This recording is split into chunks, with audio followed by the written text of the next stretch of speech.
الله الرحمن الرحيم نحمده ونصلي على رسول الكريم أما بعد قال الله تعالى في القرآن المجيد والفرقان الحميد أعوذ بالله من الشيطان الرجيم بسم الله الرحمن الرحيم يا أيها الذين آمنوا ما لكم إذا قيل لكم انفروا في سبيل الله ثاقلتم إلى الأرض أرضيتم بالحياة الدنيا من الآخرة فما متاع الحياة الدنيا في الآخرة إلا قليل إلا تنفروا يعذبكم عذابا أليما ويستبدل قوما غيركم ولا تضروه شيئا واللہ علی کل شیء قدیر صدق اللہ العظیم۔ میرے محترم بزرگوں، بھائیوں اور دوستوں، یہ کام اللہ نے ہم کو اور آپ کو اپنی زندگی کے بنانے کے لیے دیا ہے۔ کرنے والا سعادت سمجھ کر، اپنی ضرورت سمجھ کر، اپنے کو محتاج سمجھ کر اپنے آپ کو اس کام میں لگائے گا، اللہ اس کی نسلوں میں دین کے دائی شیدائی پیدا کرے گا۔ اور بزرگوں، کرنے والے کو اللہ دے گا کیا، ملے گا کیا؟ اس کے فائدے کو، اس کے نفع کو اللہ دنیا میں کھول دے نا تو خوشی کے مارے آدمی کے کلیجے پھٹ جائے۔ کتنا دے گا اس کی کوئی حد نہیں بتلائی کہ ہم اس محنت کے، اس کام کے کرنے والے کو دیں گے کیا۔ ہر عمل کا ایک بھاؤ بتلایا ہے، لیکن داعی کے مقام کو تو اللہ اس کی موت پر ہی کھولے گا۔ ہمارے علاقے کے ایک بزرگ تھے، حضرت مولانا یونس صاحب رحمۃ اللہ علیہ، اللہ حضرت کو غریق رحمت فرمائے۔ حضرت فرماتے تھے بھائی یہ کام تو ایسا ہے کہ اس کام کو ایک حاملہ عورت، وہ مائی، وہ اللہ کی بندی جس کے پیٹ میں بچہ بن رہا ہو، وہ بھی اس کام کو عظمت کی، عقیدت کی، محبت کی نگاہوں سے دیکھے گی، اللہ اس کے پیٹ میں بننے والے بچے کو بھی محروم نہیں چھوڑے گا۔ اور پھر ایک ضابطہ ہے بزرگوں اللہ کا، اللہ دنیا تو ہر کس و ناکس کو دیتا ہے، چور و چکے کو، پاپی کو، زانی کو، شرابی کو، یہاں تک کہ بزرگوں دہریہ کس کو کہتے، وہ جو کسی خدا کو مانتا ہی نہیں۔ اللہ اتنے بڑے پاپی کو بھی بزرگوں دنیا ہے، مال ہے، کھیتی ہے، باغات ہے، بنگلہ ہے، بڑھیا مکان ہے، بڑھیا کپڑے ہیں، بڑھیا سواریاں ہیں، یہ تو اللہ ہر ایک کو دیتا ہے۔ لیکن بزرگوں اللہ اپنا دین ہر ایک کو نہیں دیتا، اور نہیں اللہ ہر ایک سے اپنے دین کا کام لیتا ہے۔ یہ تو جب اللہ کسی کو نوازنا چاہتا ہے، جب اللہ اپنے مخصوص خزانوں سے کسی کو کچھ دینا چاہتا ہے، اور جب اللہ کسی کا بھلا کرنا چاہتا ہے، اللہ اس کو یہ نعمت عطا کرتا ہے، اللہ اسے اپنے دین کا کام لیتا ہے، اللہ اس کی جان مال کو اپنے دین کے لیے قبول کرتا ہے۔ اور یہ بات ہم کو اللہ کے رسول صلی اللہ علیہ وسلم کے ارشادات میں بھی ملے گی۔ حضرت رسول پاک صلی اللہ علیہ وسلم کا فرمان ہے، من یرید اللہ بہ خیرا یفقہہ فی الدین، اللہ پاک اپنے جس بندے کے ساتھ خیر کا، بھلائی کا ارادہ فرماتا ہے، اللہ اس کو دین کی سوجھ بوجھ مرحمت فرماتا ہے، اللہ اسے اپنے دین کا کام لیتا ہے۔ اس لیے بزرگوں آدمی اس کو ہلکا نہ سمجھے، اس کو معمولی نہ سمجھے، اور اللہ کے کام لینے کا جو ضابطہ ہے نا، وہ یہ ہماری اندر کی طلب ہے، ہمارے اندر کی کڑن ہے، ہمارے اندر کی فکریں ہیں، یہ کام کرتی ہے بزرگوں۔ اللہ تعالیٰ علم کی بنیاد پر، استعداد کی بنیاد پر، اور صلاحیت کی بنیاد پر، اور مال کی بنیاد پر کام نہیں لیتا۔ یہ کوئی اللہ کا ضابطہ نہیں ہے بزرگوں کہ جس کو بولنا اچھا آتا ہوگا اللہ اس سے کام لے گا، جو صلاحیتوں کا، علم کا، استعداد کا سمندر ہوگا اللہ اس سے کام لے گا، جس کے پاس مال ہوگا اللہ اس سے کام لے گا۔ یہ کوئی اللہ کے کام لینے کا ضابطہ ہے ہی نہیں۔ اللہ کے کام لینے کا ضابطہ بزرگوں ہماری اور آپ کی فکریں ہیں، اللہ فکروں پر کام لیتا ہے۔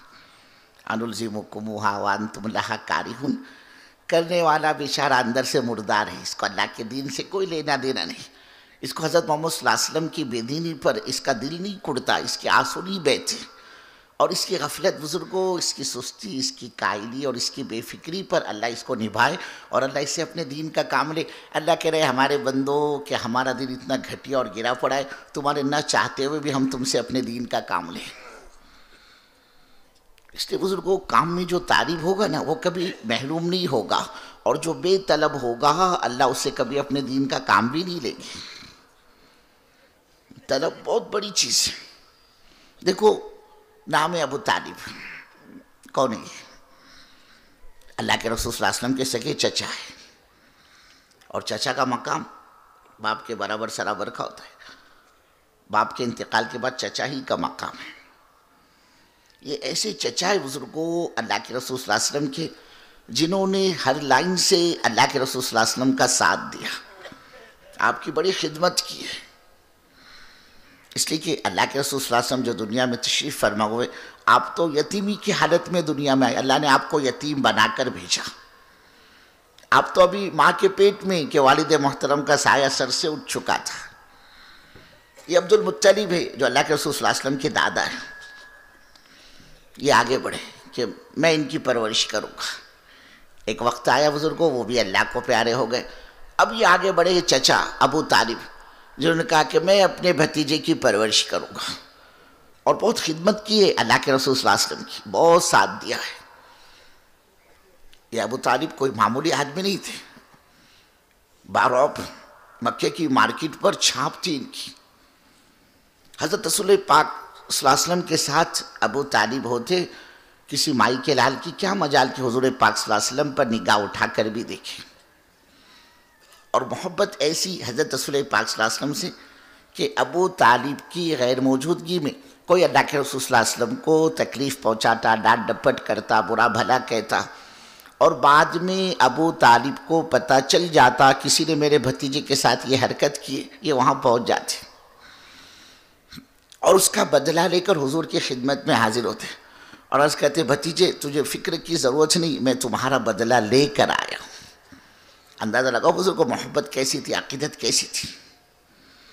لیکن جس ذمہ داری کو، جس دعوت کو، جس کام کو، جس محنت کو لے کر اللہ کے رسول صلی اللہ علیہ وسلم دنیا میں تشریف فرما ہوئے، اس محنت میں ابو طالب نے ہاتھ نہیں بٹلایا، ساتھ نہیں دیا۔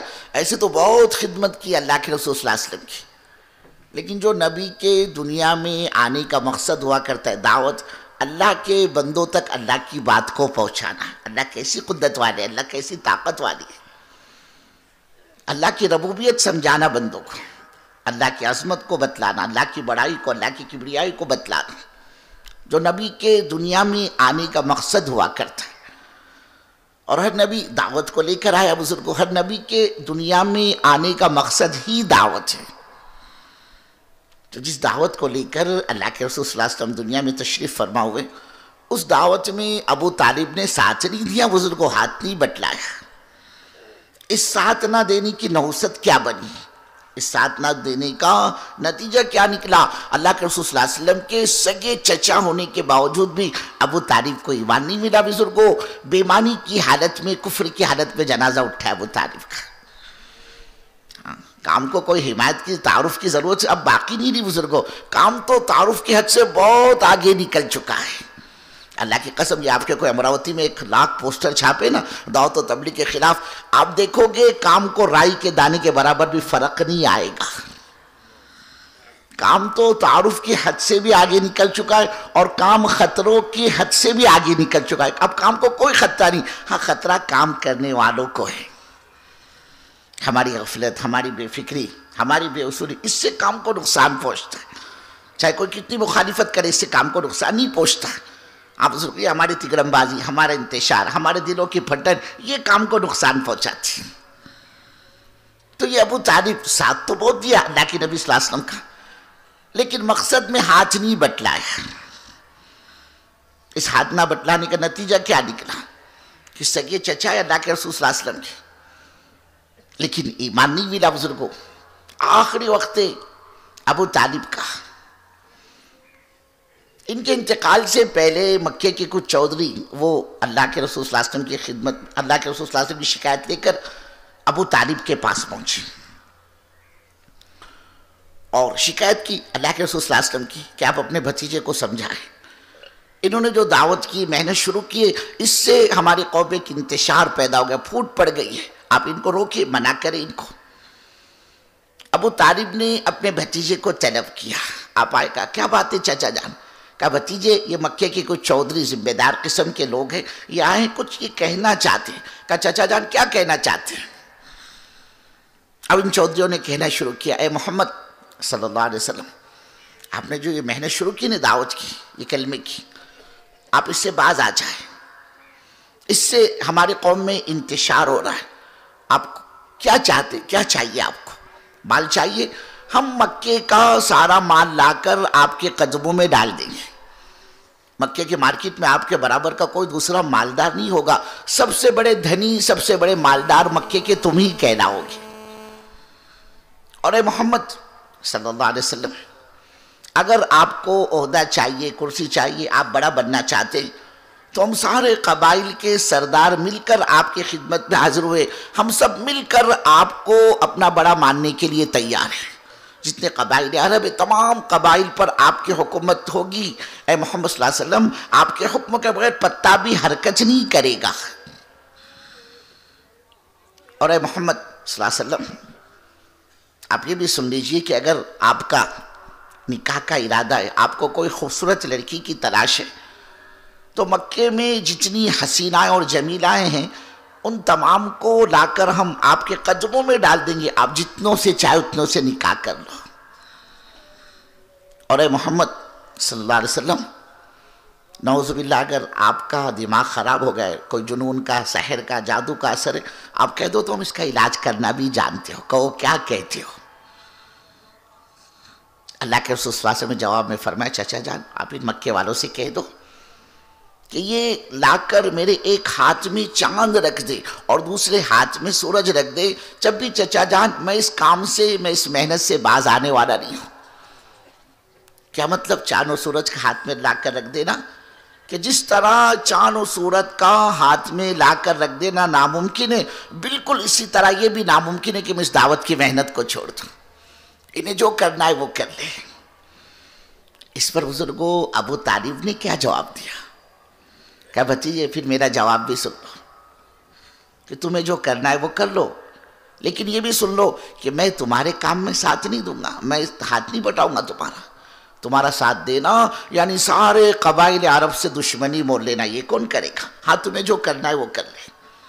بزرگوں اس ساتھ نہ دینے کی نحوست کیا بنی کہ اللہ کے رسول صلی اللہ علیہ وسلم کے سگے چچا ہونے کے باوجود بھی ابو طالب کو ایمان نہیں ملا، کلمہ نہیں ملا، آخری وقت بالکل ابو طالب کا بس جان نکلنی باقی ہے، اور نگاہ مبارک اللہ کے رسول صلی اللہ علیہ وسلم کی ابو طالب کے چہرے پر پڑی۔ آپ کا نگاہ پڑنا تھا، آپ سمجھ گئے ارے میرا چچا یہ تو مر رہا ہے، اس کی تو جان نکل رہی ہے۔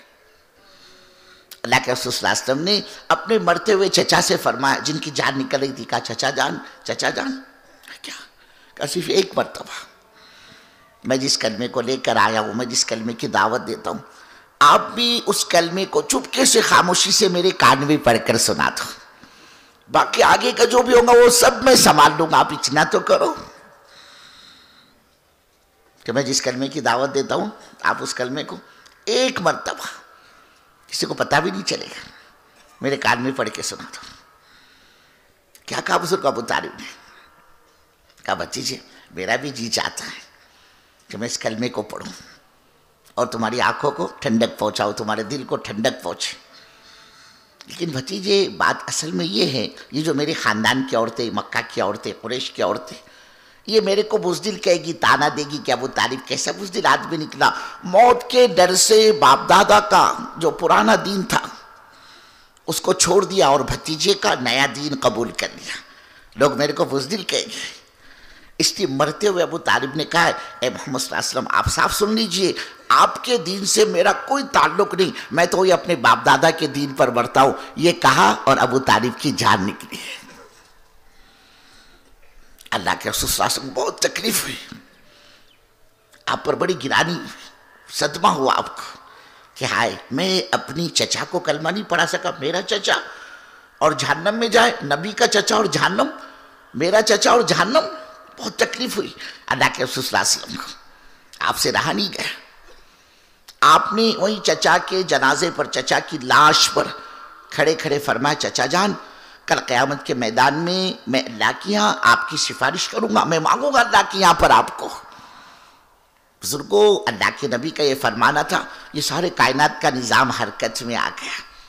اللہ نے جبرائیل کو بھیجا، کہا جاؤ جبرائیل جا کر کہہ دو ہمارے نبی صلی اللہ علیہ وسلم سے قرآن پاک کی آیت اتری کہ اللہ فرما رہا ہے اے محمد صلی اللہ علیہ وسلم آپ سن لیجئے کہ کسی نبی کو، ایمان والے کو اس بات کی گنجائش نہیں، اس بات کی اجازت نہیں کہ وہ ہم سے بے ایمان کی سفارش کرے، چاہے نبی کا باپ کیوں نہ ہو، چاہے نبی کا چچا کیوں نہ ہو۔ بزرگوں، آپ اندازہ لگائیے اللہ تعالیٰ نے کیسا قیمتی سرمایہ ہم کو اور آپ کو عطا فرمایا ہے۔ ہم یہ چاہتے ہیں ہمارا یہ عملہ اس مایا کی قدر کر لے، اس لیے کہ اللہ کا ضابطہ ہے، اللہ دین قدردانوں کو دیتا ہے۔ اور قدردانی کیا ہے؟ آدمی اپنی ضرورت سمجھ کر آئے اس محنت پر، میں محتاج ہوں اللہ کے دین کا، اللہ کا دین ہم برار والوں کا، امراوتی والوں کا محتاج نہیں ہے، ہم کو ضرورت ہے اللہ کے دین کی۔ اللہ کی قسم بزرگوں، اللہ کو میری تمہاری ضرورت نہیں، یہاں تو جو کرے گا اس کی ذات کا نفع ہوگا، اللہ اس کے نسلوں میں دین کے دائی شیدائی لائے گا بزرگوں، اور جو نہیں کرے گا اللہ فرما رہے ہمارے بندو ہمارا دین کوئی تمہارا محتاج تو ہے نہیں کہ تم کرو گے تو گاڑی چلے گی، نہیں کرو گے تو نہیں چلے گی۔ اللہ فرما رہا ہم نئےوں کو لائے گی، وَيَسْتَبْدِلْ قَوْمًا غَيْرَكُمْ، ہم نئے عملے کو لائے گی، ہاں ہدایت کی دولت سے ہم ان کو مالا مال کریں گے۔ وَلَا تَدْرُوا شَيْئًا، اور تم اللہ کا کچھ نہیں بگاڑ سکتے۔ اللہ کہہ رہا ہمارے بندو کوئی چیز ہمارے کنٹرول کے باہر کی ہے کیا؟ ہم یہ کر سکتے ہو، یہ نہیں کر سکتے۔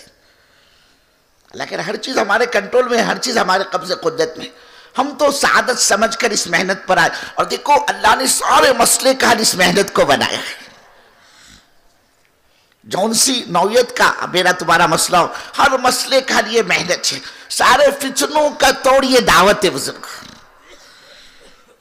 ہم فتنوں کے پیچھے پڑ جاتے، یہ فتنہ یہ فتنہ یہ فتنہ، ہم تو کام میں لگے بزرگوں، کام فتنوں کا حل ہے۔ اللہ کی قسم ہم تم کریں گے بدنام ہوگے، اللہ کرے گا بدنام نہیں ہوگا۔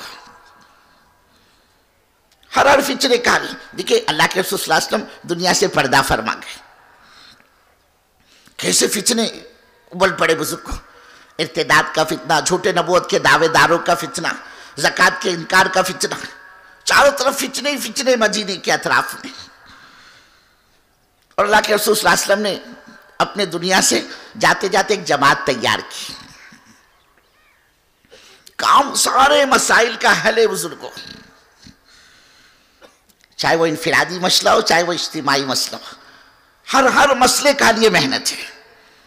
اللہ نے ڈنکی کی چوٹ پر اعلان کیا، یا ایھا الذین آمنوا ان تنصروا اللہ ینصرکم، اے ہمارے بندو تم ہمارا کام کرو گے ہم تمہارا کام کریں گے، وعدہ ہے اللہ کا۔ اللہ کہہ رہے میرے بندو جب میں تمہاری مدد کرنے پر آ جاؤں پھر کون مائی کا لارے جو تم پر غالب آ جائے، اس لیے کہ تمہارے سارے مسئلے وہ تو ہماری ذات سے وابستہ ہے۔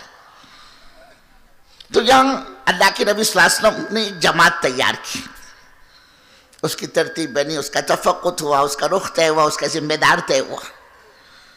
اور حضرت اسامہ رضی اللہ تعالیٰ عنہ کو اللہ کے رسول صلی اللہ علیہ وسلم نے جماعت کا ذمہ دار مقرر کیا، امیر مقرر کیا۔ جب جماعت تیار ہوئی اب اس بس یہ روانہ ہونے کو، اور ادھر اللہ کے رسول صلی اللہ علیہ وسلم دنیا سے پردہ فرما گئے۔ اب بزرگوں آپ کا دنیا سے رخصت ہو جانا، صحابہ کی تو چیخیں نکل گئی، بعض روتے ہوئے جنگلوں کو نکل گئے، بعضوں نے ہاتھ اٹھا کے دعا کی، اے اللہ ہم اپنی ان آنکھوں سے رات دن تیرے نبی کا دیدار کرتے تھے، اے اللہ اب جب ہی دنیا کے اندر نہیں رہی آنکھیں، بنا ہی ہماری کس کام کی، ہم کو نہیں چاہیے، وہ اندھے ہو گئے۔ اور مدینے کا یہ حال بزرگوں، کسی کو کسی کا ہوش نہیں۔ ازواج مطہرات امہات المؤمنین، اللہ کے رسول صلی اللہ علیہ وسلم کی پاک بیویاں، اللہ کے حبیب صلی اللہ علیہ وسلم کی بیٹیاں روتے روتے نڈھال پڑ گئے۔ حضرت عمر رضی اللہ تعالیٰ عنہ جیسے صحابی جلال میں آ گئے اور رنگی تلوار لے کر کہنے لگے، کھڑے ہو گئے وہ کہ خبردار کوئی یہ کہے گا کہ اللہ کے رسول صلی اللہ علیہ وسلم دنیا سے پردہ فرما گئے، میں تو اپنی اس تلوار سے اس کی گردن مار دوں گا۔ کہ اللہ کے رسول دنیا سے پردہ فرما نہیں گئے، بلکہ آپ تو اپنے پروردگار سے ملاقات کے لیے گئے، جیسے موسیٰ علیہ السلام طور پر اپنے رب سے ملاقات کے لیے گئے۔ یہ حال حضرت عمر رضی اللہ تعالیٰ۔ ایک صدیق اکبر رضی اللہ تعالیٰ عنہ عجیب فراست کے مالک، اللہ نے بڑی فراست عطا فرمائی تھی، سب کو جمع کیا مسجد نبوی کے اندر، اور ایک گھوسا مارا حضرت عمر رضی اللہ تعالیٰ عنہ کے سینے پر کہ عمر زبان جاہلیت میں تو بڑی بڑی باتیں کرتے تھے، اسلام لانے کے بعد بزدل ہو گئے، اور قرآن پاک کی آیت پڑھ کر سنائی، وما محمد الا رسول قد خلت من قبل الرسل افئن مات او قتل انقلبتم علی اعقابکم ومن ينقلب علی عقبیہ فلن یضر اللہ شیئا، کہ محمد صلی اللہ علیہ وسلم رسول ہی تو ہے، خدا تو نہیں، جیسے آپ سے پہلے انبیاء علیہ السلام، آپ سے پہلے رسول، ایسے ہی آپ، افئن مات، کہ اگر آپ اس دنیا سے پردہ فرما جائے، او قتل انقلبتم علی اعقابکم، یہی کہ آپ شہید کر دیے جاؤ تو کیا تم سب کے سب پلٹا کھا جاؤ گے، یعنی دین کو چھوڑ دو گے؟ وَمَن يَنْقَلِبْ عَلَىٰ عَقِبَيْهِ فَلَن يَضُرَّ اللَّهَ شَيْئًا، اور جو دین کو چھوڑے گا اس کے اپنی ذات کا نقصان ہوگا، اللہ کے دین کا کوئی نقصان نہیں ہوگا۔ حضرت عمر رضی اللہ تعالیٰ عنہ فرماتے ہیں اللہ کی قسم میرے کو تو ایسا لگا جیسے آج ہی آیت اتری، ان کی سمجھ میں آ گیا کہ واقعی اب اللہ کے رسول صلی اللہ علیہ وسلم دنیا میں نہیں ہے۔ سب سے اہم اس وقت جو مسئلہ آیا ان کے سامنے، اب یہ حضرت اسامہ رضی اللہ تعالیٰ عنہ کی جماعت کے روانہ کرنے کا مسئلہ ہے، کیا کیا جائے؟ بزرگوں اکثر بڑے بڑے جلیل القدر صحابہ کی اس وقت میں یہ رائے تھی کہ اس جماعت کا بھیجنا اس وقت میں ہماری سمجھ میں نہیں آتا، مدینے کے حالات ٹھیک نہیں ہیں، مدینے کے اطراف سے حملے کی خبریں، ارتداد کی خبریں، زکوٰۃ کے دینے سے انکار کی خبریں، جھوٹے نبوت کے دعوے دار کی خبریں مسلسل آ رہی ہیں، اور اس حال میں اگر یہ مدینہ یوں خالی ہو گیا، جماعت روانہ ہو گئی تو مدینے کا کیا بنے گا؟ مدینے کی عورتوں اور بچوں کی حفاظت کون کرے گا؟ کیونکہ ہمیں تو نگرانی بھی کرنی ہے، حفاظت بھی کرنی ہے مدینے کی، اگر اس طرح نکل گیا یہ معاملہ تو مدینے کی عورتوں اور بچوں کا کیا بنے گا؟ اس کو سامنے رکھ کر بڑے بڑے جلیل القدر صحابہ کی رائے تھی کہ اس وقت اس جماعت کا روانہ کرنا ہماری سمجھ میں نہیں آتا، اب اس کو ملتوی کرو۔ بعضوں نے کہا امیر بدل دو، حضرت اسامہ رضی اللہ تعالیٰ عنہ کی جگہ کسی اور کو لگاؤ۔ ایک صدیق اکبر ہی تھے رضی اللہ تعالیٰ عنہ، انہوں نے فرمایا کہ جس جماعت کی روانگی اللہ کے رسول صلی اللہ علیہ وسلم نے اپنی حیات طیبہ میں طے فرما رکھی ہو، یہ ابو بکر کون ہوتا ہے اس کو روکنے والا؟ اور جس جماعت کا ذمہ دار اللہ کے رسول صلی اللہ علیہ وسلم نے اپنے حیات طیبہ میں حضرت اسامہ رضی اللہ تعالیٰ عنہ کو طے فرمایا ہو، یہ ابو بکر ان کو بدلنے والا ہوتا کون ہے؟ یہ جماعت تو ہر حال میں روانہ ہوگی، پھر چاہے تمہارے کہنے کے مطابق کہ جب یہ جماعت روانہ ہو جائے مدینہ مردوں سے خالی ہو جائے اور ہو جائے مدینے پر حملہ جیسے تم کہہ رہے ہو، یہاں تک کہ مدینے کی عورتوں اور بچوں کو بھی شہید کر دیا جائے، اللہ کے رسول صلی اللہ علیہ وسلم کے ازواج مطہرات آپ کی پاک بیویوں کو بھی شہید کر دیا جائے، آپ کی بیٹیوں کو بھی شہید کر دیا جائے، مجھ امیر المؤمنین کو بھی شہید کر دیا جائے، اور ہماری لاشوں کا مدینے میں کوئی اٹھانے والا دفن کرنے والا نہ ہو، یہاں تک کہ جنگل کے کتے اور بھیڑیے ہماری لاشوں کو مدینے کی گلیوں میں گھسیٹ رہے ہو، میں اس کو تو برداشت کر سکتا ہوں، لیکن فرمایا این قص الدین وانا حیون، ارتداد کی خبریں، حملے کی خبریں، دین مٹ رہا، اللہ کا دین مٹ رہا ہو، اور یہ ابو بکر زندہ رہے، ابو بکر کی زندگی کس کام کی؟ آپ نے جماعت روانہ کی، اور بزرگوں ہم کو آپ کو پتہ نہیں چلتا، اللہ کی قسم اللہ نے اس چلت پھرت پر کتنے فتنوں کو دفن کر دیتا ہے۔ یہ جماعتوں کی نقل و حرکت، یہ پیدل جماعتیں، ہمارے مولانا رحمۃ اللہ علیہ فرماتے تھے بستیوں سے جماعتوں کو گزرنا بھی اللہ کی یہاں خیر کے دروازے کھلواتا ہے، پتہ نہیں چلتا اللہ کتنے فتنوں کو دفن کر دیتا ہے ان کے قدموں کے درمیان، پتہ بھی نہیں چلتا ہم کو اور آپ کو۔ اب جب یہ جماعت روانہ ہوئی بزرگوں، اللہ کا کرنا، مدینہ تو بالکل خالی ہو گیا مردوں سے، چند معذورین اور عورتیں اور بچے مدینے میں۔ اب جب یہ جماعت روانہ ہوئی بزرگوں، مدینے کے باہر نکلی جہاں پر ارتداد کی ہوا چلی تھی، نئے نئے مسلمان جو مرتد ہو چکے تھے، انہوں نے دیکھا وہ اتنی بڑی تعداد اس وقت یہاں پر ہے، تو جانے مدینے میں اور ہمارے بھائی کتنے ہو گئے ہیں، ان کی ہمتیں مضبوط ہوتی چلی گئی کہ ہمیں گھبرانے کی ڈرنے کی کیا ضرورت ہے، بس اس جماعت کو دیکھ کر وہ کلمہ پڑھ کر دوبارہ اسلام میں داخل ہو گئے۔ اللہ نے یہاں فتنے کو ختم کیا ہے۔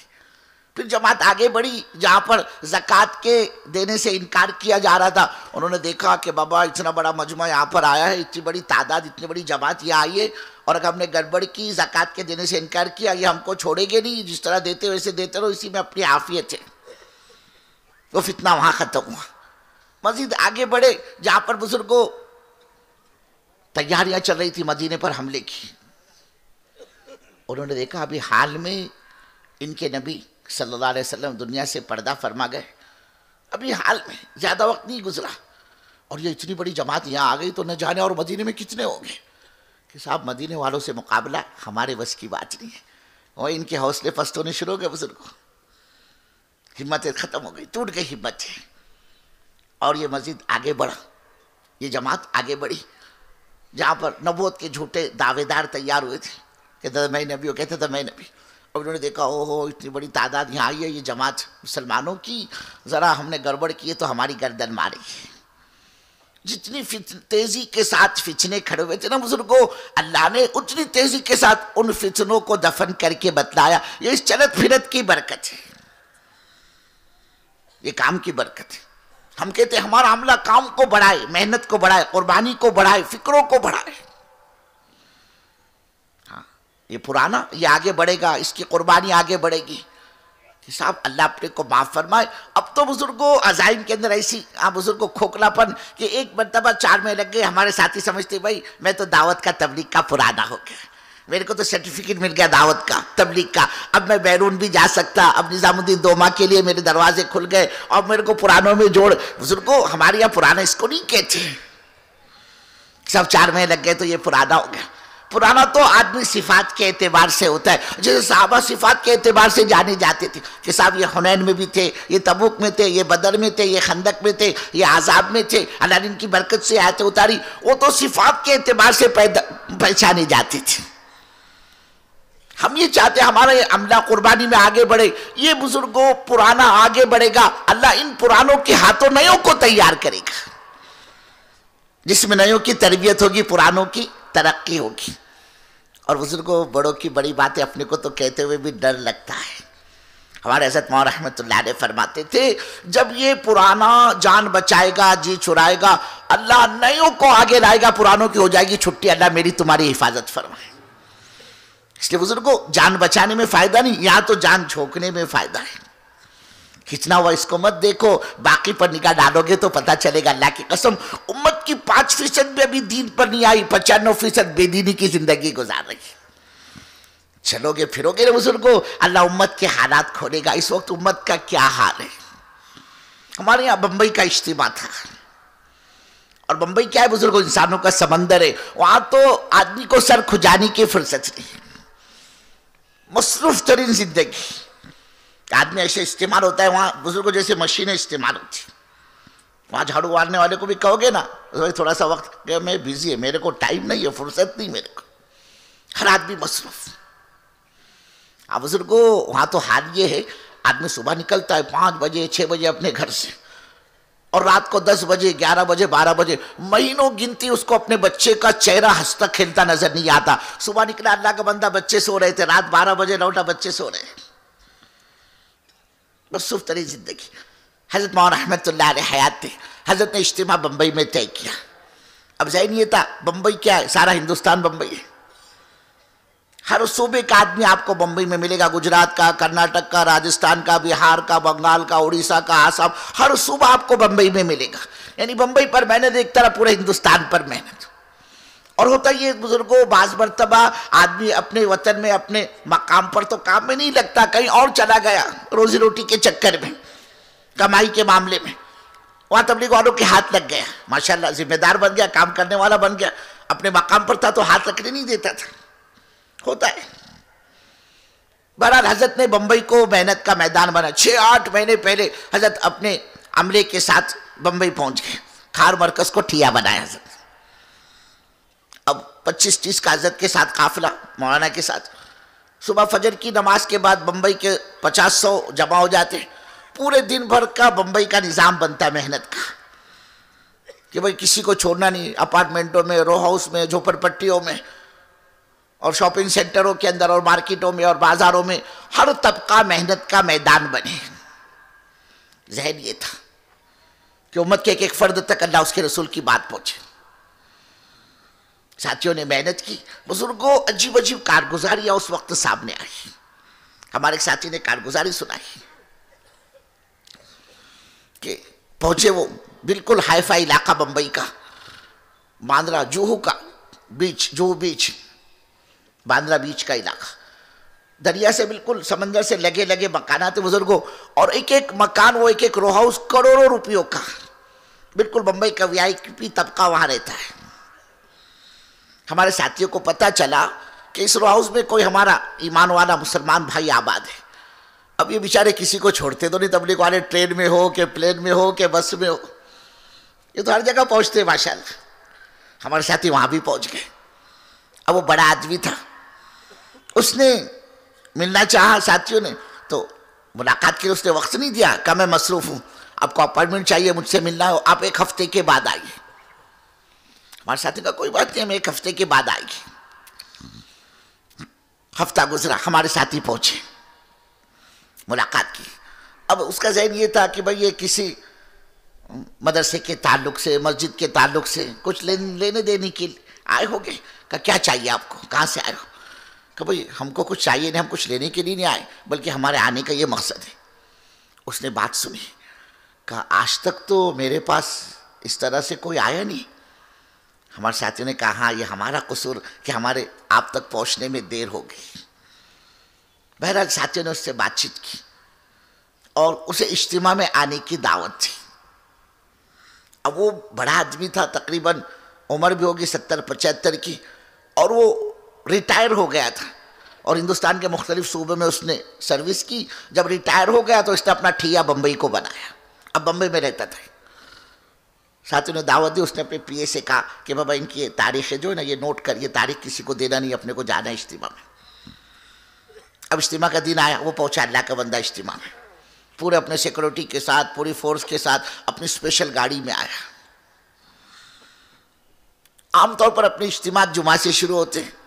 جمعہ کی نماز میں وہ پہنچا. نماز سے پہلے آدھا پونا گھنٹہ بات چیت ہوتی ہے. وہ بات سنی اس نے پنڈال میں، جمعہ کی نماز ادا کی. اور جن ساتھیوں نے اس کو دعوت دی اجتماع میں آنے کی، انہوں نے اپنے کچھ کانٹیکٹ نمبر دیے تھے رابطے کے، ان سے اس نے رابطہ کیا. ساتھی پہنچے اس کو اور اس کو استقبالیہ میں لے کر گئے، تھوڑا سا اس کا اکرام کیا. بزرگوں 70-75 سال کا وہ بوڑھا زاروں قطارہ رو رہا تھا اور کہتا تھا میری زندگی کا یہ پہلا سجدہ ہے جو اللہ کے سامنے ہوا ہے. امت کا یہ حال ہے بزرگ، زاروں قطار، اس کے تھمتے نہیں تھے آنسو. ہمارے ایک ساتھی پہنچے ایک اپارٹمنٹ میں،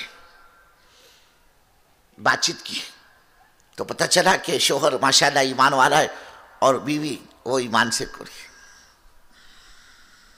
جب بات چیت کی ہمارے ساتھی نے، اس کی گھر والی وہ آ کر سن رہی تھی بات، کہنے لگی اس کے اندر میں نے کوئی اسلام اور کوئی نئی چیز اور کوئی خوبی تو میرے کو نظر نہیں آئی. میں نے تو سوچا تھا کہ میں بھی اسلام قبول کر لیتی، لیکن جب میں نے اس کے اندر کوئی خوبی دیکھی نہیں، میرے کو کچھ لگا نہیں، تو میں نے یہ طے کیا کہ یہ اپنے مذہب پر ہے، میں اپنے مذہب پر رہوں گی. ہماری زندگیاں گزر رہی ہیں، کئی بچے کے ماں باپ بن چکے تھے. امت کا یہ حال ہے بزرگوں. یہ پاکی کے مسائل، ناپاکی کے مسائل اور یہ وضو اور غسل کے مسائل چھوڑیے، اللہ کی قسم امت کا یہ حال ہے. امت اپنے پیدا کرنے والے کو تک کا نہیں جانتی. پتہ نہیں بزرگوں کام نہیں ہوتا اس امت کا کیا حال بنتا. آج جتنے مدارس ہیں، جتنے مکاتب ہیں، جتنے مساجد ہیں نا بزرگوں، جتنے شعبے آپ کو نظر آ رہے ہیں نا، اللہ کی قسم ان سب کی جان یہ دعوت کی محنت ہے. ہاں پہلے اپنے علاقے میں کہاں تھے بزرگوں مدرسے؟ علاقے کا یہ حال تھا. کوئی اپنے بچے کو مولوی بنانا پسند نہیں کرتا تھا. بزرگوں نے بولے ملا بن کے کیا کرے گا، یہ کھائے گا کیا، گھر والی کو کیا کھلائے گا، کوئی پسند نہیں کرتا تھا. بلکہ وہ بچہ بزرگوں جو کہیں نہیں کھپتا، اس کو مدرسے میں کھپانے کا مزاج تھا کہ اس کو اچھی سے اچھی اسکول میں داخل کیا. لیکن کیا کرے، یہ پڑھتا ہی نہیں، آگے ہی نہیں بڑھتا. سال 2 سال 3 سال ایک ہی جماعت میں، ایک ہی کلاس کے اندر اس کی ٹیچر، اس کا پرنسپل، اس کی میں شکایت کر رہے تمہارا بچہ بہت مستی کرتا، پڑھتا نہیں، بالکل کن ذہن ہے یہ، اس کو لے کر جاؤ بولے. گھر آئے اسکول سے تو اڑوس پڑوس کے بچوں کے جھگڑے لائے. ادھر سے اس بچے کی ماں پکڑ کے لائی، بچے کو تمہارے بچے نے ہمارے بچے کو مارا. اب جب ماں باپ تنگ آ جاتے, اکتا جاتے, تو بطور سزا کے اس کو کہتے تھے بولے تیرے کو تو مدرسے میں ڈالنا ہے, بولے تو وہاں سدھرے گا. بولے یعنی جو مال کہیں نہیں کھپتا اس کو مدرسے میں کھپانے کا مزاج تھا. آج اللہ نے بزرگ کو اس کام کی برکت سے آپ دیکھو بڑے بڑے بیپاری, بڑے بڑے تاجر, بڑے بڑے انجینئر, بڑے بڑے ڈاکٹر اور بڑے بڑے بزرگوں دنیاوی عہدے کے اعتبار سے فخر کے ساتھ ہم نے ان سے کہتے ہوئے سنا کہ صاحب دعا کرو الحمدللہ میرے 2 بچے, ایک فلاں مدرسے میں, ایک فلاں مدرسے میں پڑھ رہا ہے, اور تیسرا چھوٹا ہے وہ ابھی ماں کی گود میں ہے, اور میں نے نیت کی میں اس کو بھی حافظ عالم بناؤں گا. آپ دعا کریں. یہ کائے کی برکت ہے؟ یہ کام کی برکت ہے بزرگ, کہ یہ بیٹھا تعلیم کے حلقوں میں اس نے سنا ہو کہ اگر کسی نے اپنے بچوں کو حافظ قرآن بنایا, کل قیامت میں اللہ اس کے ماں باپ کو وہ نور کا تاج پہنائے گا کہ ساری دنیا مل کر اس تاج کی قیمت ادا نہیں کر سکتی. اب دل میں دائیا ہوا اس پہ تھا کہ اللہ یہ دے گا میرے کو اگر میرے بچوں کو حافظ بنایا, کہ کل قیامت میں اللہ تعالیٰ حافظ کے گھر کے ایسے 10 احباب کے بارے میں مغفرت کے دروازے کھولے گا جن کے حق میں جہنم کے فیصلے ہو چکے ہوں گے. یہ حافظ قرآن اپنی وجاہت سے, اپنی سفارش سے ان کو جنت میں لے کر جائے گا. اب اندر کا دائیا جاگا اس کا کہ چلو اپنی تو عمر ہو گئی, میں تو نہیں بن سکا قرآن کا حافظ, کم سے کم اپنے بچے کو تو پڑھاؤں تاکہ میری آخرت میں یہ کام میں دے. تو آج دیکھو آپ, ہمارے مولانا رحمت اللہ علیہ فرماتے تھے بمبئی سے لے کر بنگلور تک 1500 کلومیٹر کی پوری پٹی پر کئی ایک مدرسے کا نام و نشان نہیں تھا بزرگ. 1500 کلومیٹر کی پوری پٹی پر اب تو علاقوں میں آپ کو مدرسے کا جال ملے گا. یہ کام کی برکت نہیں تو اور کیا ہے بزرگ. مکاتب کی زینت کی دعوت کی محنت بنی. ہاں اپنے اکاتے بزرگوں مکاتب کو جانتا بھی نہیں تھا. آج اللہ نے اس کام کی برکت سے دیہات دیہات, گاؤں گاؤں, مسجد مسجد مکاتب کا ایک جال بچھایا. بیت اللہ کی زینت بھی دعوت کی محنت ہے. ورنہ حج کو کون جاتا تھا بزرگوں؟ جوان آدمی کی تشکیل کرو نا, وہ کہتے تھے میں کیا مر رہا کیا میرے کو حج کو بھیج رہے, کیا مطلب جب میں بوڑھا ہو جاؤں گا میری آنکھیں جواب دے دیں گی, میرے ہاتھ پیر جواب دے دیں گے, اب میں جاؤں گا بیت اللہ کائے کے لیے؟ گناہ معاف کرنے کے لیے. ذہن یہ نہیں تھا. اللہ نے مالدار پر حج فرض کیا ہے اور یہ بغیر حج کے مر گیا. اللہ کے نبی کا فرمان ہے یہودی مارا ہو یا نصرانی, میرے کو اس کی کوئی پرواہ نہیں. اب تعلیم کے حلقوں میں نکلا, اللہ کے راستے میں تعلیم کے حلقوں میں یہی تو سمجھایا جاتا ہے بزرگوں, یہی تو بتلایا جاتا ہے. اب اس کو احساس پیدا ہوا. ورنہ جوان آدمی کی تشکیل ہاتھ نہیں رکھنے دیتا تھا.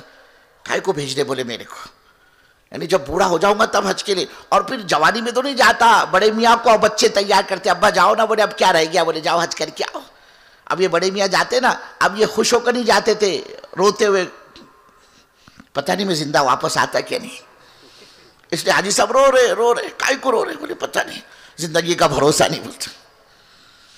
اور حج میں واقعی حج بزرگوں اس زمانے کا کہ آدمی مکے سے پانی لے جاتا تھا, وہاں کوئی پانی بھی نہیں تھا, کوئی سائیدہ درخت نہیں, کوئی ٹرین نہیں تھی. اب تو ماشاءاللہ سارے ایئر کنڈیشن ٹرین لگ گئے مینا عرفات کے اندر. زمانے تو کئیوں کے جنازے اٹھ جاتے تھے بزرگ, گرمی, اللہ اکبر. اب تو اللہ نے حج کو آسان کر دیا. تو یہ اللہ کا بندہ بڑھاپے میں بھی خود سے نہیں جاتا, بچے بھیجتے ہیں تو روتے ہوئے جاتا تھا. اور بھیجنے والے بھی ذہن سے کہ ابا واپس آ جائے, بہت اچھی بات ہے, ورنہ یہ احرام کی چادر, یہ کفنی کی تو ایک شکل ہے, وہی دفن ہو جانا. آج اللہ نے اس کام کی برکت سے کئی جوانوں کو بزرگوں روتے ہوئے دیکھا کہ مولوی صاحب دعا کرو, 2 سال ہو گئے, 3 سال ہو گئے, میں حج کے لیے نمبر لگا رہا, میرا نمبر لگتا ہی نہیں. بولے پتہ نہیں اللہ نے مجھ بدقسمت کے مقدر میں حج لکھا یا نہیں. بولے یہ کام کی برکت بزرگوں. رمضان کا عمرہ کوئی نہیں جانتا تھا, فرائض کے لالے پڑے ہوئے بزرگوں, سنت و نوافل کا کیا پوچھنا, کوئی نہیں جانتا تھا رمضان میں عمرہ کیا ہوتا ہے. آج تو بیت اللہ پر ہجوم ہے بزرگوں, پیر رکھنے کی جگہ نہیں. اب تو برس کے 12 مہینے, سال کے 12 مہینے یہ حال, پیر رکھنے کی جگہ نہیں. یہ کام کی برکت نہیں تو اور کیا ہے بزرگ. مسجد کا کیا حال تھا ہمارے یہاں, لوگ مسجدوں کے دروازوں پر بیٹھ کر تاش کھیلتے تھے. مسجدوں میں جانور باندھے جاتے تھے بزرگوں, جانوروں کی لید پڑے رہتی تھی مسجد میں. اللہ نے اس کام کی برکت سے کھنڈر مسجدوں کو آباد کیا. یہ برکت ہے دعوت کی. ہاں, جن کے زندگیوں میں لانے کا بہترین راستہ یہ دعوت ہے. ہم یہ چاہتے ہمارا عملہ یکسو ہو کر اس کام پر اپنے کو ڈالے. یہ کام یکسو ہی چاہتا ہے, یکسو ذہن پر دعوت کا کام کا غلبہ, کام کی فکر کہ اللہ علاقے میں کام کیسے آگے بڑھے. کہ ہمارے علاقے ہماری بستیاں نمونہ بنے دعوت کے اعتبار سے، کام کے اعتبار سے، اعمال کے اعتبار سے، کہہ کر کھڑے ہو کر یہ کہا جا سکے الحمدللہ ہمارے بستی میں کوئی بے نمازی نہیں، ہماری بستی میں کوئی شرابی کبابی نہیں، ہماری بستی میں کوئی حرام کمائی کمانے والا نہیں، ہماری بستی میں کوئی بے پردہ عورت نہیں۔ مقصد کیا اس محنت کا؟ حضرت رسول پاک صلی اللہ علیہ وسلم اپنی امت کو جس مقام پر چھوڑ کر دنیا سے پردہ فرما گئے، یہ امت دوبارہ اس مقام پر آ جاوے۔ حضرت مولانا صاحب رحمۃ اللہ لوگوں سے پوچھا، حضرت کیا چاہتے آپ؟ یہ دعوت و تبلیغ کے ذریعے سے کہا، اللہ کی قسم نہ میرے کو ملک چاہیے، نہ میرے کو مال چاہیے، نہ میرے کو عہدہ چاہیے، نہ میرے کو کرسی چاہیے، میں تو یہ چاہتا ہوں حضرت رسول پاک صلی اللہ علیہ وسلم اپنی امت کو جس مقام پر چھوڑ کر دنیا سے پردہ فرما گئے، یہ امت دوبارہ اس مقام پر آ جائے۔ وہ مقام کیا تھا بزرگوں؟ تاجر تجارت میں دیندار، کھیتی باڑی والا کھیتی باڑی میں دیندار، محنت مزدوری کرنے والا محنت مزدوری کے نقشوں میں دیندار۔ اور بزرگوں معمولی درجے کا آدمی ہے، بکریوں کا چرواہ ہے، لیکن اس کے اندر بھی اللہ کا خوف غالب تھا، محنت کے اثرات پر تھے۔ ہم یہ چاہتے ہمارا یہ عملہ اس کام پر آوے۔ اور دیکھو ہم محتاج ہیں اللہ کے دین کے۔ اللہ کہہ رہے میرے بندو کیا ہو گیا ہے تم کو؟ جب تمہاری تشکیل ہوتی ہے، تمہارے کندھوں پر ہاتھ رکھا جاتا ہے اور تم کو ہمارے راستے میں نکلنے کے لیے کہا جاتا ہے، اے ہمارے بندو تو تم اپنی جان بچاتے ہو، بوجھ بن جاتے ہو۔ میرے گھر کا مسئلہ، میری فیکٹری کا مسئلہ، میری بچی کی رخصتی کا مسئلہ، میری بچی کی ڈیلیوری کا مسئلہ، میرے بچے کے نکاح کا مسئلہ، اللہ کہہ رہے تم کو ہو کیا گیا ہے؟ جب تم سے ہمارے راستے میں نکلنے کے لیے کہا جاتا ہے تو تم بہانے بتلاتے ہو۔ یا ایھا الذین آمنوا ما لکم اذا قیل لکم انفروا فی سبیل اللہ ثاقلتم الی الارض، ارے تم کو ہو کیا گیا ہے؟ جب آواز لگائی جاتی ہے، نکلنے کے لیے کہا جاتا ہے تو تم بوجھ بن جاتے ہو۔ میرے حضرت امیر صاحب یہ مسئلہ، میرا یہ مسئلہ، میرا یہ مسئلہ، ارضیتم بالحیات الدنیا من الآخرہ، اے ہمارے بندو کیا تم دنیا کی زندگی پر راضی ہو گئے آخرت کی زندگی کے مقابلے میں؟ یہاں کا ٹھاٹ بات، یہاں کے عیش و عشرت کے نقشے، یہاں کا ساز و سامان، اللہ کہہ رہے میرے بندو یہ آخرت کے مقابلے میں بے حیثیت ہے، بے وزن ہے، بے قیمت ہے۔ کہاں لاکھوں کروڑوں اربوں خربوں سال کی زندگی، اور کہاں یہ بزرگوں دنیا کی مختصر زندگی 60-70 سال کی۔ ہماری عمریں ہے کیا؟ اللہ کی نبی کا فرمان ہے، میری امت کو جو عمریں ملی ہے مابین 60 و 70، 60 اور 70 کے درمیان کی۔ ارے بزرگوں کوئی سینکڑوں ہزاروں میں سے اللہ کا ایک آدھ بندہ سینچری پوری کر جائے وہ اور بات ہے، کس نے تو 100 سال پورے کر لیے، باقی تو آدمی 50، 55، 60، 65، 70 کے اندر اپنا بوریا بستر کو ڈال لیتا ہے۔ اللہ کہہ رہا کیا ہو گیا تم کو کہ جو زندگی ہے نا، یہ رنگ روغن، یہ چمک دمک جس کو تم دیکھ رہے ہو، یہ آخرت کے مقابلے میں بہت تھوڑا ہے۔ اور بعض مفسرین نے یہ متاع نا فما متاع الحیات الدنیا فی الآخرۃ الا قلیل، اس کی بڑی عجیب تفسیر کی۔ وہ فرماتے متاع کہتے کس چیز کو؟ وہ فرماتے عورت اپنی ناپاکی کے ایام میں وہ چھیتڑے، وہ چندیاں جو ناپاکی کے خون سے بچنے کے لیے استعمال کرتی ہے نا، مفسر نے اس کو متاع کہا ہے جس کے پیچھے آج ساری دنیا بھاگ رہی ہے۔ اسی لیے حضرت عمر فاروق رضی اللہ تعالیٰ عنہ اپنے احباب کو، اپنے ساتھی کو ایک کوڑی پر لے کر آئے، سارے گاؤں کی گندگی اور پاخانہ جہاں ڈالا جاتا تھا، صحابہ اعراض کر رہے تھے، اپنے جان بچا رہے، اس سے جو ہے گندگی سے نفرت کر رہے تھے۔ تو میں نے فرمایا یہ وہی تو بہترین کھانے جس کو تم کھایا کرتے تھے، یہ وہی تو بہترین پوشاک جن کو تم پیدا کرتے تھے، یہ وہ متاع بزرگوں جس کے پیچھے آج ساری دنیا لگی ہوئی ہے۔ اور اگلی آیت میں تو اللہ نے زبردست جھنجھوڑا ہے، الا تنفروا، ہاں تم نہیں نکلو گے یعذبکم عذابا الیما۔ ہاں بزرگوں اللہ کو مسلمان پیارا نہیں، اللہ کو تو اپنا دین پیارا ہے۔ کوئی وعدہ نہیں اللہ کا مسلمان کے ساتھ، سارے وعدے اللہ کے دین والوں کے ساتھ ہیں۔ عزت کا وعدہ، نجات کا وعدہ، سربلندی کا وعدہ، حالات کے سازگار بنانے کا وعدہ، ذلت کی پستی سے نکال کر عزت کی چوٹی اور بلندی پر لے جانے کا وعدہ، سارے وعدے آپ قرآن پاک اٹھا کر دیکھ لو، سارے وعدے دین کی شرط کے ساتھ ہیں، ایمان کی اعمال کی شرط کے ساتھ ہیں۔ اللہ کہہ رہے میرے بندو ہم تم کو عزت دیں گے، اللہ کی عزت کا معیار کیا ہے؟ اللہ کہہ رہے وَلِلَّهِ الْعِزَّةُ وَلِرَسُولِهِ وَلِلْمُؤْمِنِينَ، عزت ہمارے خزانے سے چلتی ہے، حضرت محمد صلی اللہ علیہ وسلم کے راستے سے اترتی ہے، اور ہم ایمان والوں کو، مومنین کو عزت دیں گے۔ اللہ کہہ رہے میرے بندو ہم تم کو نجات دیں گے۔ اللہ کیا ضابطہ ہے نجات کا؟ اللہ کہہ رہے وَكَذَلِكَ نُنْجِي الْمُؤْمِنِينَ، نجات ملے گی کن کو؟ جو مومنین کاملین میں سے ہوں گے۔ اللہ کہہ رہے وَلَا تَهِنُوا وَلَا تَحْزَنُوا وَأَنْتُمُ الْأَعْلَوْنَ إِن كُنتُم مُؤْمِنِينَ، اللہ کہہ رہا کائی کو ٹینشن لے رہے، گھبراتے کائی کو، اور ہم تمہاری بات کو اونچا کر کے دکھلائیں گے، ذلیل نہیں کریں گے ہم تم کو دنیا کی قوموں میں، ہم تمہاری بات کو اونچا کر کے دکھلائیں گے، تم گھبراؤ مت، لیکن شرط یہ کہ تم ایمان والے ہو۔ ہر جگہ یہ ان شرطیاں ہے بزرگ، ہم شرط کو پورا کریں، آپ دیکھو گے اللہ کی قسم اللہ سلوٹوں میں اپنے وعدے پورے کرتے چلے جائے گا۔ رکاوٹ ہماری آپ کی ذات بنی ہوئی بزرگوں، اللہ کہہ رہے اگر تم حرکت میں نہیں آؤ گے، ہاں اللہ کی قسم بھاؤ تبلیغ کا ہے، کام کا ہے بزرگوں، کام کی وجہ سے اس امت کو بھاؤ ملا، ہاں اس امت کا بھاؤ اس کام کی وجہ سے۔ اللہ کے نبی جو فرما رہے جنت حرام تمام نبیوں کی امتوں پر جب تک میری امت جنت میں داخل نہ ہو جائے، وجہ کیا اس کی؟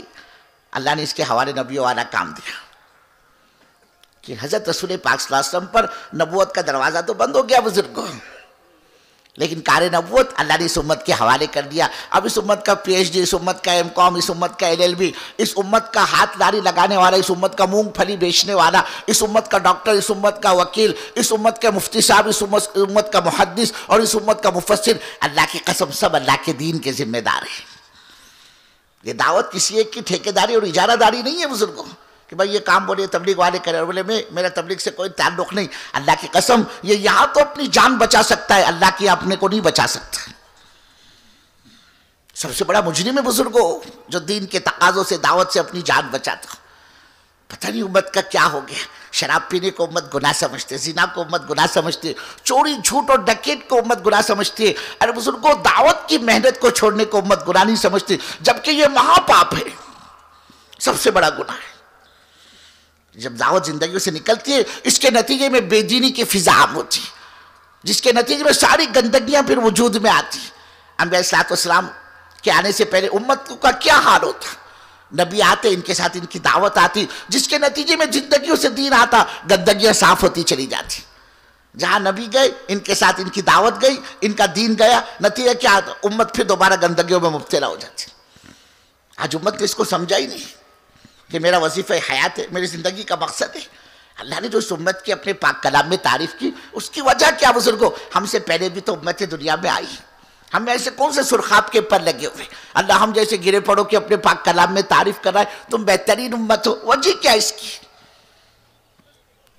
کہ یہی اللہ نے اس امت کے حوالے نبیوں والا کام کیا، تبھی تو کل قیامت میں نبیوں کے ساتھ ہوگی بزرگوں، نبیوں کے دسترخوان پر، نبیوں کے آگے پیچھے۔ پچھلی امتیں دیکھ دیکھ کر اس قوم کو، اس امت کو رشک کرے گی اور آپس میں کہے گی بھائی صاحب یہ کس قوم کے نبی ہے؟ ان کو کہا جائے گا بھائی یہ کسی قوم کے نبیوں بھی نہیں ہے، یہ حضرت محمد صلی اللہ علیہ وسلم کے امت ہی ہے جو حضرت رسول پاک صلی اللہ علیہ وسلم کے دنیا سے پردہ فرما جانے کے بعد آپ والی محنت کو زندگی کا مقصد بنایا تھا۔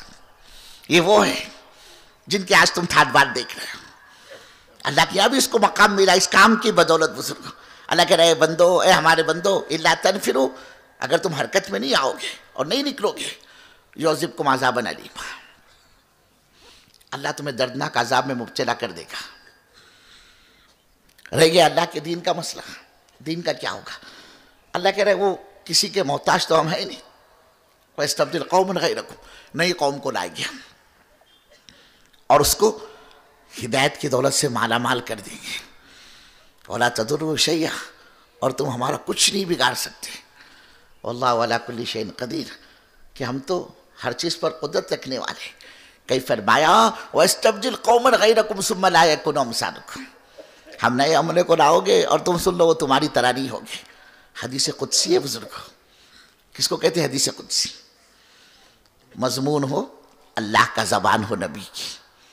اللہ اپنے نبی کی زبانی کہہ رہا ہے اے ہمارے محبوب صلی اللہ علیہ وسلم آپ سن لیجئے، جب تک آپ کی امت دعوت کی اس مبارک محنت کو زندگی کا مقصد بنائے رکھے گی، ہم آپ کی امت کو دنیا کے قوموں کے سروں کا تاج بنا کر رکھیں گے۔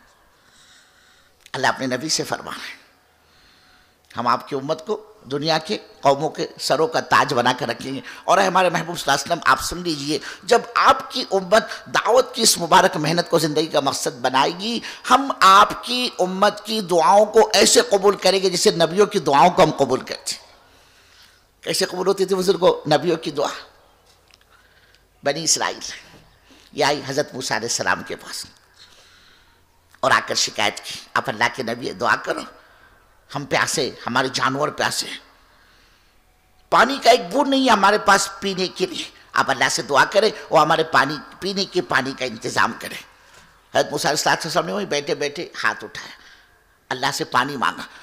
آپ دعائی کے اندر اللہ کی طرف سے وہی آئی، یا موسیٰ فضرب بعصاک الحجر، اپنے ڈنڈے کو پتھر پر مارو۔ حضرت موسیٰ نے اٹھایا ڈنڈا، پتھر پر مارا، اس پتھر سے پانی کے چشمے ابل پڑے، اور جتنے قبائل تھے موسیٰ علیہ السلام بنی اسرائیل کے، وہ سارے قبائل نے خوب سیر ہو کر پانی پیا، اپنے جانوروں کو سیراب کیا، اپنے برتن بھر لیے پانی سے۔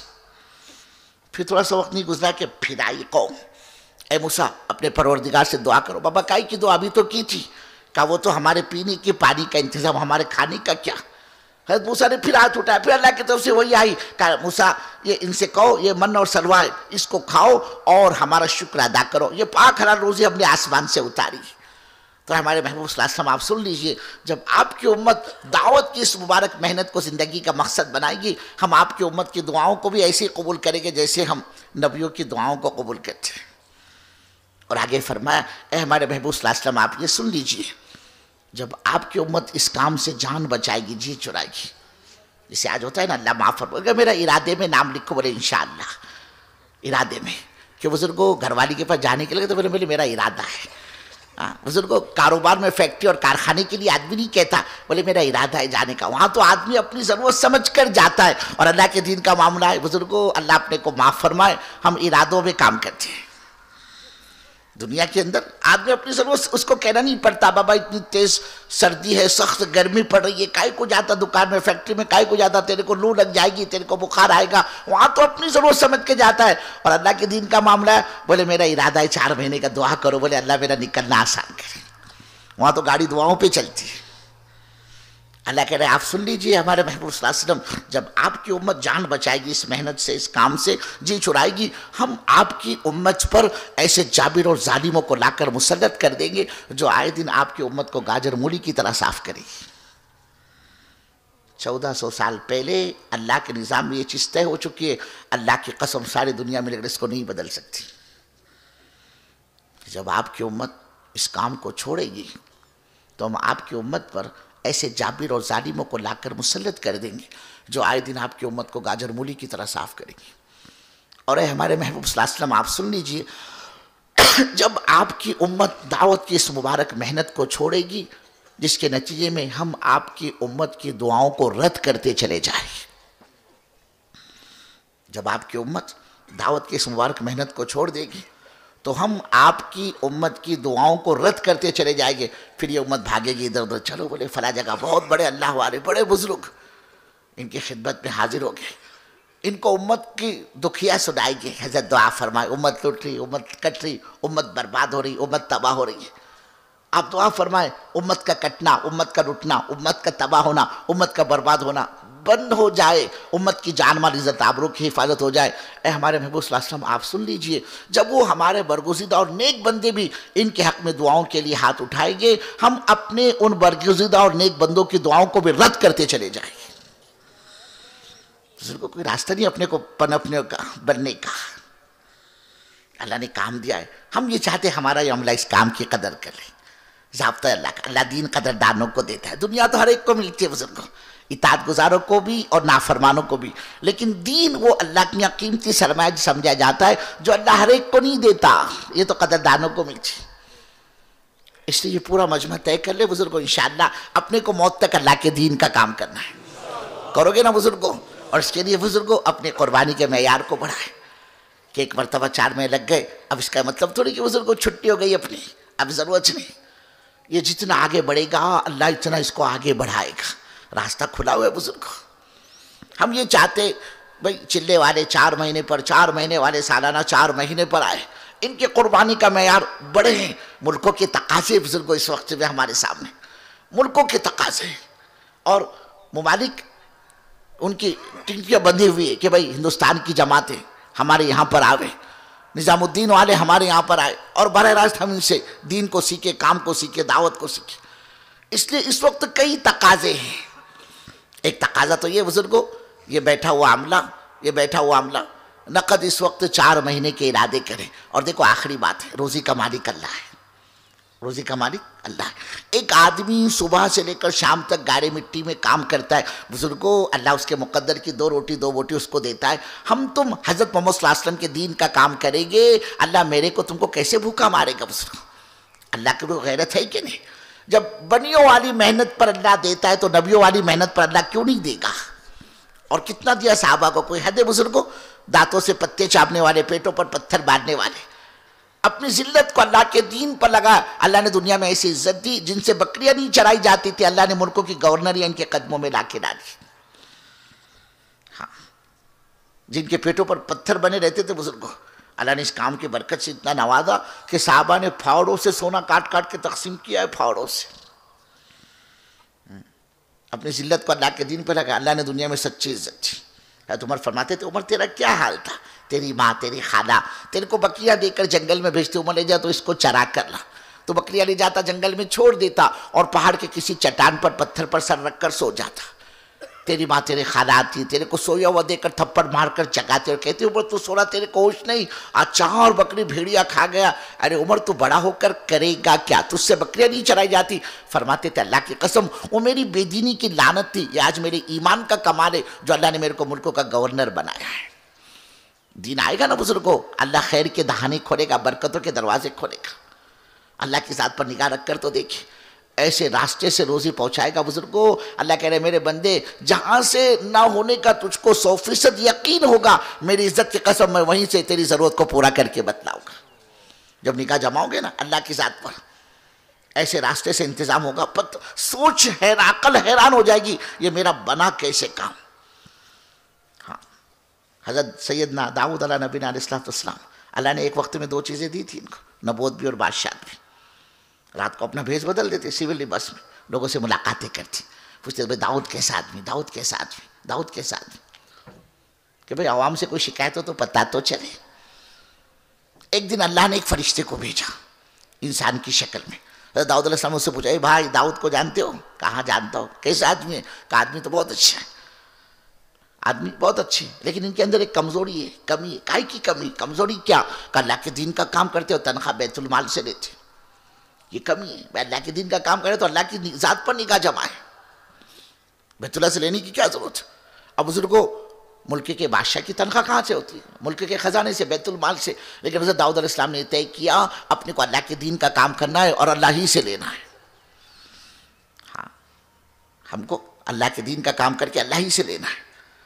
وہ جو ظاہری ترتیب تھی نا وہ ٹوٹی، اور جب ظاہری ترتیب آدمی کی کھانے کمانے کی ٹوٹتی ہے، اب اس پر حال آتا ہے بزرگوں، اور حال کا آنا لازمی ہے۔ اللہ اپنے کو معاف فرمائے، ہم تو اتنے کچے کام کرنے والے، ذرا سا حال آ جائے نا ہم تو کام کو ہی چھوڑ دیتے بزرگوں۔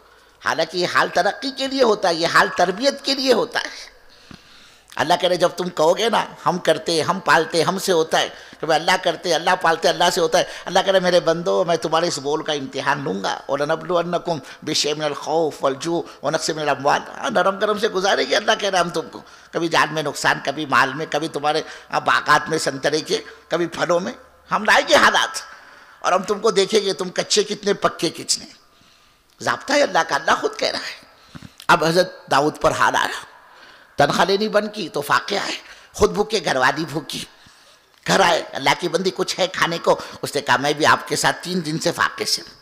کوئی جواب نہیں دیا، اپنے کام میں لگے، لوگوں کو سمجھانا، مانوس کرنا، ذہن بنانا۔ پھر بھوک کا دورہ پڑا، پھر گھر آئے کہ اللہ کی بندی کچھ کھانے کے لیے کچھ انتظام ہو سکتا ہے؟ کہا سب کھا لیے، کچھ ہے نہیں۔ اب جو گھر نگاہ اٹھائی تو دیکھا وہ دیوار جو تھی گھر کی وہ بھی جھکی جا رہی، وہ بھی گرنے کو ہے۔ گھر والے سے کہا رہے اللہ کی بندی دیکھیے دیوار تو گر رہی ہے، پتہ نہیں کب لڑک جائے یا گر جائے، اچھا کوئی تھیلا ویلا ہو تو دے دے، میں اس کی مرمت کرتا ہوں۔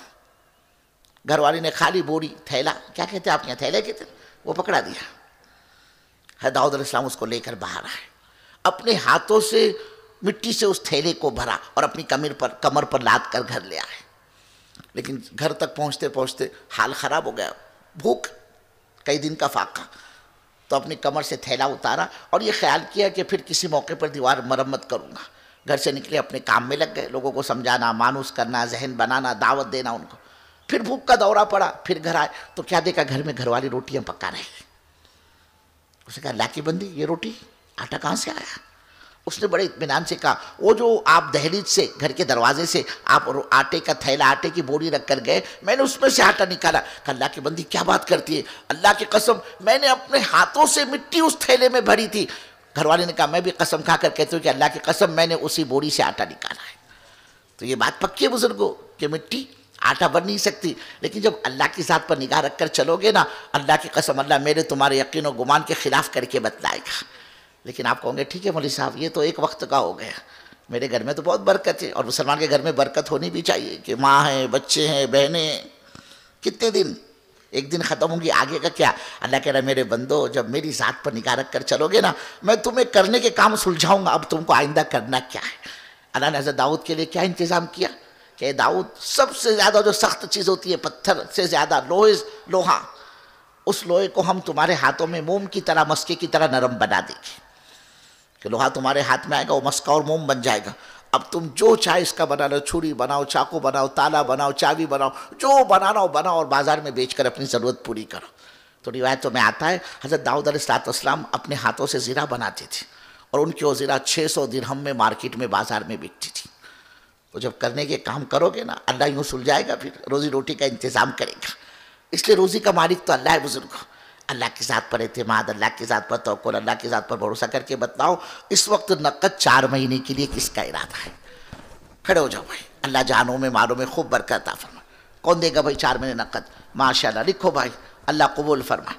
اور بولو بھائی اور بتلاؤ. ماشاءاللہ ماشاءاللہ ماشاءاللہ بولتے رہو بھائی, اکولا والے بولے, امراوتی والے بولے, بلڈانا والے بولے, ماشاءاللہ.